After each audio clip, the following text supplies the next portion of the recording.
కొన్ని రోజుల్లో ఎగ్జామ్స్ ఏం చేద్దాం? ఐడియా, టైం టేబుల్ గీద్దాం.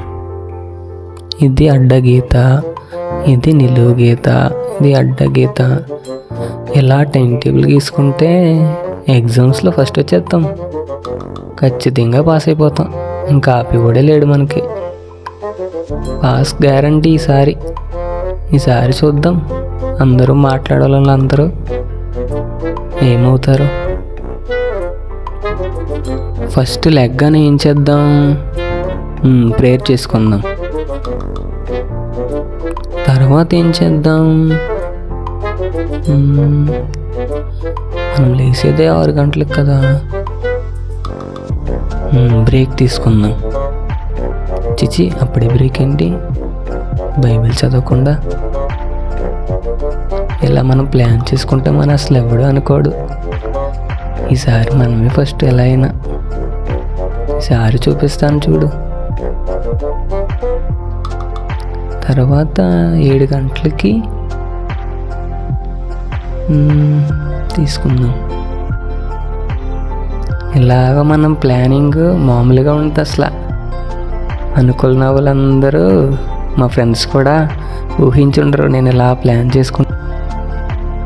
అమ్మయ్యా, ఎలాగైతే ప్లానింగ్ అయిపోయింది. రేపు నుంచి ఎలాగైనా దీన్ని ఇంప్లిమెంట్ చేసేద్దాం. ఇప్పుడు ఎలాగే బాగా చదివేసాం. ఇప్పుడు పడుకోవాలి కాసేపు. ఎలాగైనా రేపు పొద్దున్న లేచిపోవాలి. ముందు అలారం పెట్టేద్దాం.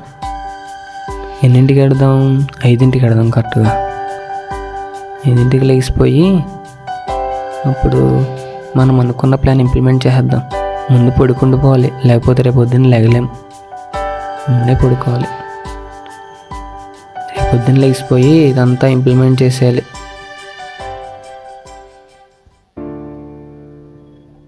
టైం అయిపోయిందా? ఎంతైంది?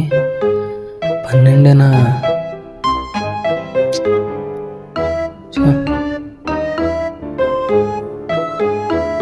అనుకున్న ప్లాన్ అన్నీ పోతుంది. టైం అయిపోయిందా? ఎంతైంది? 6 అయిపోయి ఉంటుంది. 2. టైం అయిపోయిందా? ఈసారి ఖచ్చితంగా 6 అయిపోద్ది. 3 అయిందా? ఏసయ్యా,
టైం ఎంత అయింది? కరెక్ట్గా లేచిపోయాను 6ంటికి.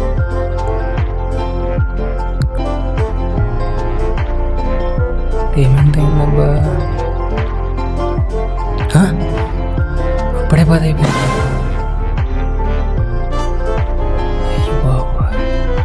అనుకున్న ప్లాన్ అన్నీ వేస్ట్ అయిపోయా. ఇప్పుడు ఏం చేద్దాం? అనుకున్నవన్నీ వేస్ట్ అయిపోయాయి. బైబిల్ చదువుదామా? బైబిల్ చదివి కూడా లేదు. ఇప్పుడు ఏం చేద్దాం? ఐడియా, క్యాలెండర్ ఉంది కదా, వెళ్దాం. ఈరోజు ఏ తారీఖు?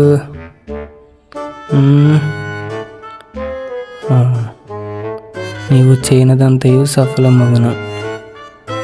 తండ్రి, నువ్వు చేయనదంతయు సఫలమన్నారు. మరి ఈరోజు నాకు ఏమైంది?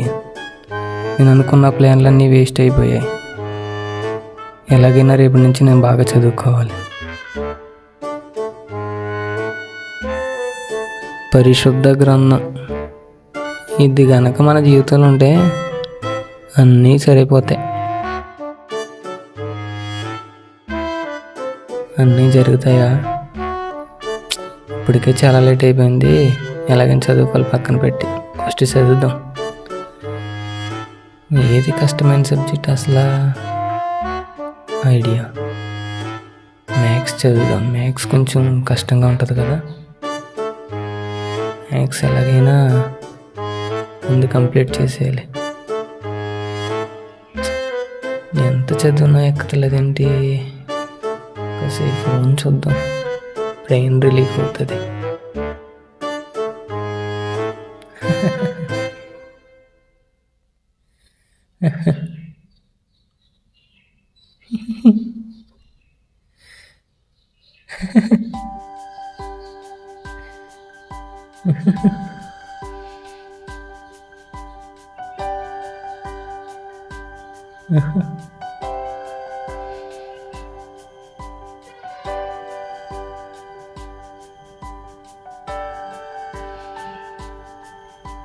అయ్య బాబోయ్, చాలా టైం అయిపోయింది.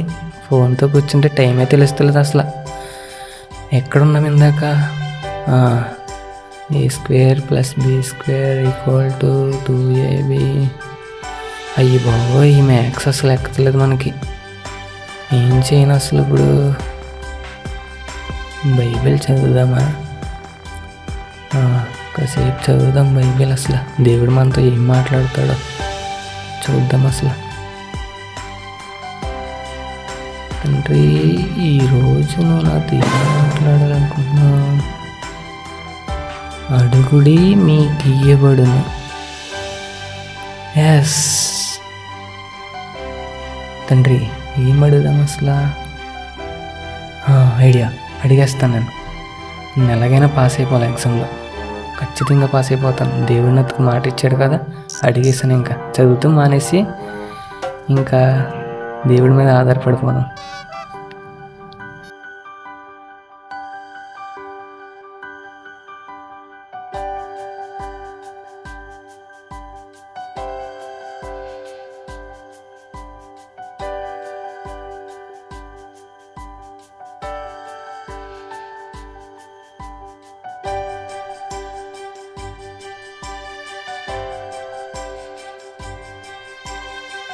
అన్నీ ఫోన్ చేస్తున్నాడేంటి? ఎత్తుదామా? హలో, అనియా, నేనా అనియా? మేడ మీద ఉన్నాను అనియా. వస్తున్నావా? సరే అని అయితే ఇక్కడే ఉంటాను.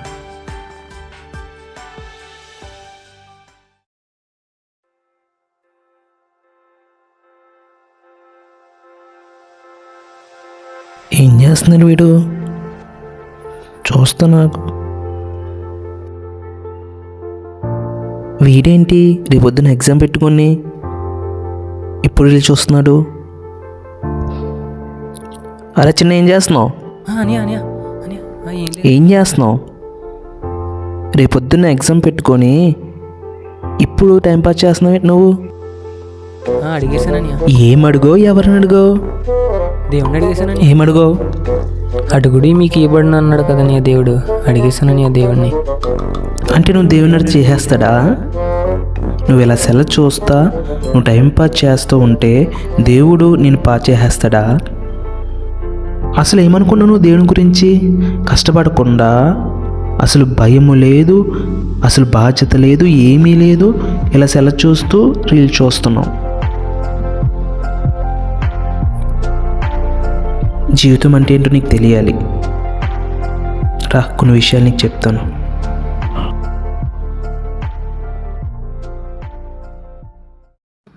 దేవుడి గురించి అసలు నువ్వేమనుకుంటున్నావు? అసలు దేవుడు నువ్వేం అడగాలి, నువ్వేం అడుగుతున్నావు? నీకు ఒక ఎగ్జాంపుల్ చెప్తాను. నువ్వేం చదువుతలేదు కదా, అసలు కష్టపడతలేదు, అసలు ఎగ్జామ్ అంటే భయం లేదు, అసలు ఎగ్జామ్ అంటే ఓపిక లేదు. అసలు కొన్ని రోజులు ఎగ్జామ్ పెట్టుకొని ఇలా చదవకోకుండా టైం పాస్ చేస్తున్నాం. మన వంతు మనం బాధ్యత వహించకపోతే దేవుడు కూడా మన జీవితంలో కార్యం చేయడు. మీకు ఎగ్జాంపుల్ చెప్తాను. ఇదేంటి? Water bottle. ఇందులో ఏమున్నాయి? వాటర్ ఉన్నాయి. వాటర్ ఉన్నాయి. ఇప్పుడు నీకు దాహం వేస్తుంది. నీ దాహం తీరాలంటే ప్రభువా నా దాహం తీరిపోవాలని ప్రార్థిస్తే తీరిపోతుందా? బాటిల్ ఓపెన్ చేసి తాగితేనే దాహం తీరుతుందా? ఓపెన్ చేసి నీళ్ళు తాగాలని. అంటే ఇక్కడ నువ్వేం చేయాలంటే పని చేయాలి. ఏ పని అంటే నీ దాహం వేస్తే ఈ బాటిల్ తిప్పి నువ్వు తాగితేనే నీకు దాహం తీరుతుంది. అలాగే నువ్వు దేవుని ఏమడగాలంటే ప్రభువా నన్ను పాస్ చేసే ప్రభుని కాకుండా ప్రభువా చదవడానికి నాకు బలము, ఆరోగ్యం, శక్తి కావాలి ప్రభు అని ప్రార్థన చేయాలి. అలా ప్రార్థించాలి తప్ప నేను పాస్ అయిపోవాలి, నేనేం చదవను అని అనుకుంటే కనుక ఈ బాటిల్ ఎలాగైతే నువ్వు తిప్పకుండా దాహం అయితే ఎలాగైతే తీరదో నువ్వు కూడా కష్టపడుకోకుండా నేను పాస్ అయిపోవాలంటే దేవుడు కార్యం చేయడు. మనము ఈ ఎగ్జామ్ విషయంలోనే కాకుండా కొన్ని లైఫ్ విషయంలో కూడా కొన్ని విషయాలు తెలుసుకోవాలి. మనం ఒక సబ్జెక్ట్ చదువుతున్నప్పుడు సిలబస్ అంతా చదువుతాము, కానీ అందులో మనం ఇంపార్టెంట్ మాత్రమే చదవగలుగుతాం.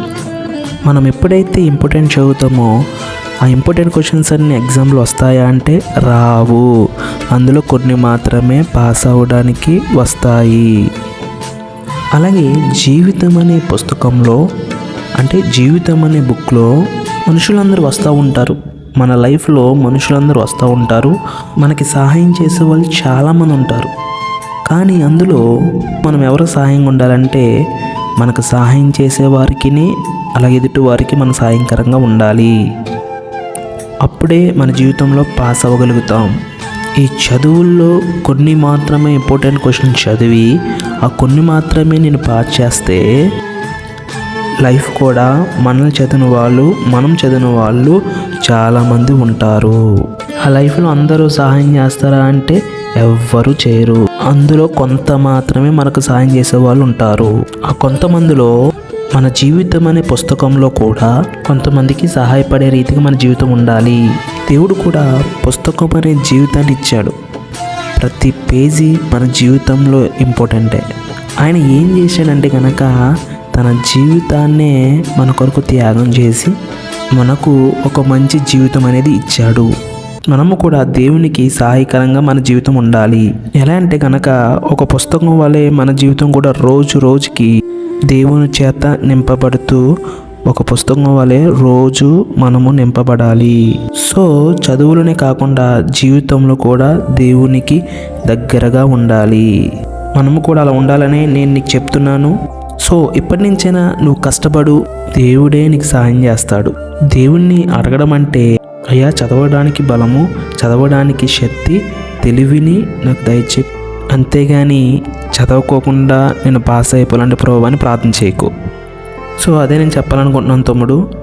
టైం వేస్ట్ చేయకు. మనము కూడా ఇంకా మన జీవితంలో రాసుకోవడానికి ఎన్నో పేజీలు ఉన్నాయి. అవన్నీ దేవుని చేత నింపబడాలి.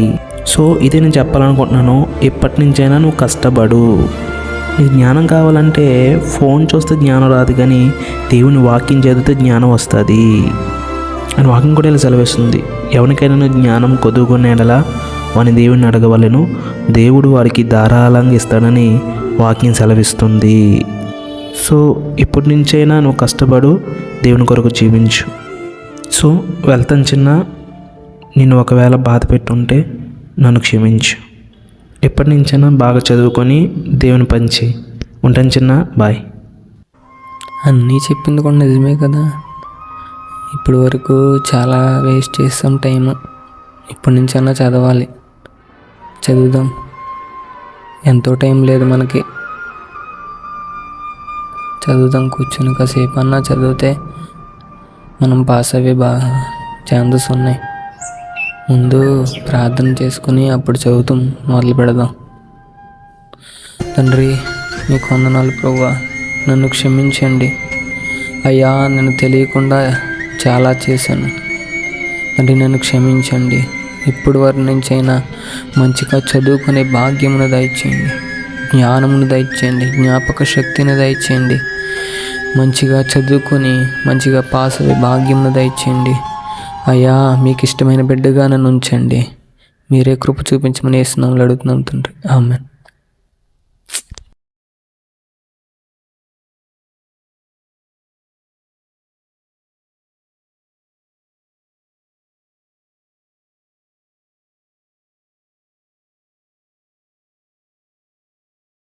ప్రియ సహోదరి సహోదరులారా, ఈ బుక్ అనే షార్ట్ ఫిల్మ్ ద్వారా దేవుడు మనందరితో మాట్లాడారని నమ్ముచున్నాము. ఈ బుక్ ఫుల్ ఫామ్ బి భయము, ఓ ఓటమి, ఓ ఓపిక, కే కష్టము. ఈ 4 కూడా మన జీవితంలో ఉంటాయి. మనం వాటిని ఎదుర్కొనాలంటే గనక మన ఆధారము అయినటువంటి యేసుక్రీస్తు వారి మీద మనము విశ్వాసం చూపించాలి. మన జీవితం అనే ఈ పుస్తకంలో చాలా పేజీలు ఖాళీగా ఉన్నాయి. అవన్నీ భయము లేకుండా ఓటమి అనే ఆ ఎదురుతో మనం నిలబడి కష్టపడుతూ ఓపిక కలిగి మన పేజీలన్నిటినీ దేవుని చేత నింపబడాలి. సో అదే మేము అందిస్తున్నటువంటి ఈ బుక్ అనే షార్ట్ ఫిలిం. అందరికీ వందనాలు. Praise the lord.